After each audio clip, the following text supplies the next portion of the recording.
आपने मुझे बोलने का अवसर दिया। मैं एप्रोप्रिएशन बिल पर बोलने के लिए खड़ी हुई हूँ। माननीय वित्त मंत्री जी से आग्रह है कि वे उस तरफ भी ध्यान दें जिन पर कभी केंद्र सरकार ने ध्यान ही नहीं दिया, कभी उनके लिए कोई विशेष पैकेज भी नहीं बनाया। मैं उन कैजुअल पेड लेबरर्स, माइग्रेंट आदिवासी मजदूर भाइयों के बारे में बात कर रही हूँ जो अत्यंत कठिन परिस्थिति में जान हथेली में लेकर बॉर्डर एरिया में सड़क बनाने के लिए बॉर्डर रोड्स ऑर्गेनाइजेशन यानी BRO के अंडर में काम करते हैं।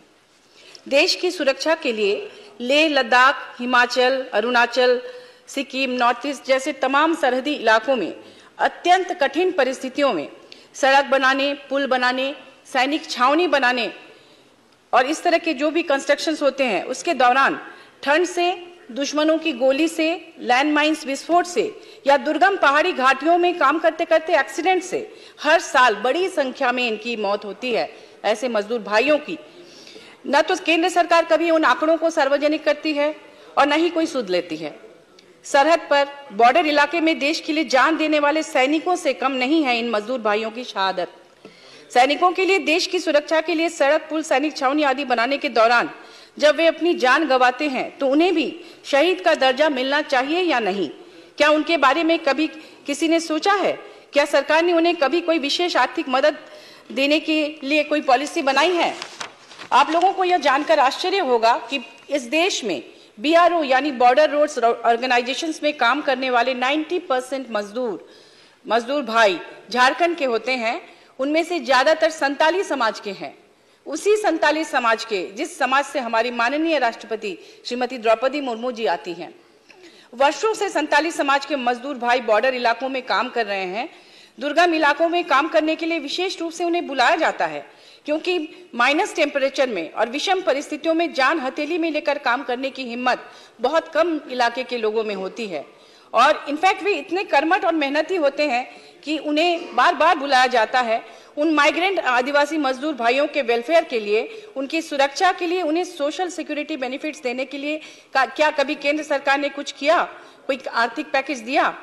सैनिक जब शहीद होते हैं तो उन्हें श्रद्धांजलि दी जाती है, शहीद के परिजनों को आर्थिक मदद दी जाती है, मगर उन मजदूर भाइयों की शहादत किसी को नहीं देखती।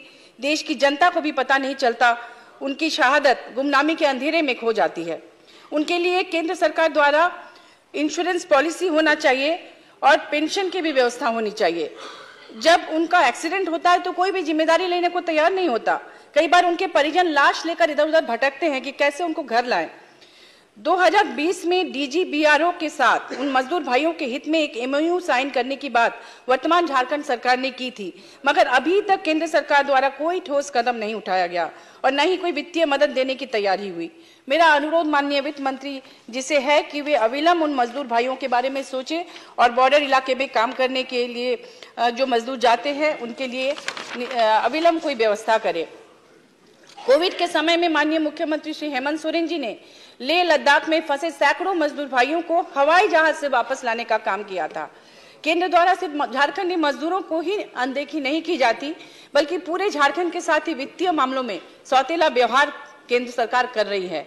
झारखंड प्राकृतिक रूप से अत्यंत समृद्ध है। आप सभी जानते हैं कि कीमती खनिज संपदा से भरा है झारखंड।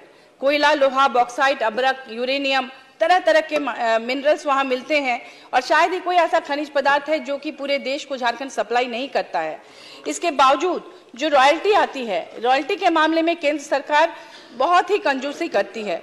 झारखंड की कोयला कंपनियों जैसे CCL, BCCL, ECCL पर कुल 1,36,000 करोड़ का बकाया है जिसे केंद्र सरकार दे ही नहीं रही है। पिछले 10 वर्षों से अपना ही पैसा वापस लेने की भीख मांग रही है झारखंड सरकार, लेकिन वो अभी तक नहीं दिया जा रहा है। माननीय मुख्यमंत्री जी परेशान हैं।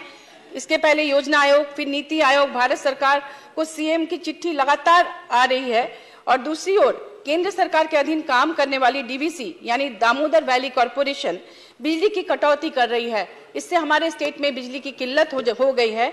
पैसा देने में असमर्थ है तो बिजली नहीं दी जा रही है। दूसरी तरफ अडानी पावर प्लांट जो झारखंड से बिजली उत्पन्न करके बांग्लादेश को बेच रही है और जबकि नियम था उसे 25% बिजली झारखंड को देना है अपने स्टेट को, लेकिन वो नहीं दे रही है। और इधर चूंकि वहां बकाया है इसलिए अब तक केंद्र सरकार झारखंड को बिजली कहीं से खरीदने भी नहीं दे रही थी। अभी हाल में माननीय मुख्यमंत्री जी ने पेमेंट किया है, तो अब बिजली दी जा रही है।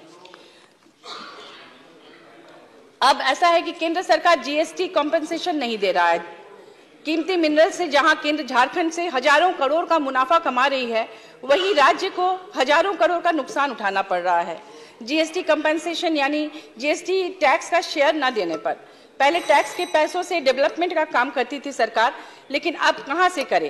कोविड के समय में, कोविड आने की वजह से वो उस समय काफी खर्च कोविड के लिए करना पड़ा सरकार को, और हजारों करोड़ का बकाया पिछली भाजपा सरकार ने रखा था, ट्रेजरी खाली थी, तो इसके बावजूद उसे काम कर रही है और केंद्र सरकार एक साजिश के तहत उसे बदनाम करने के लिए बिजली का कनेक्शन काट देती है, बकाया नहीं देती है।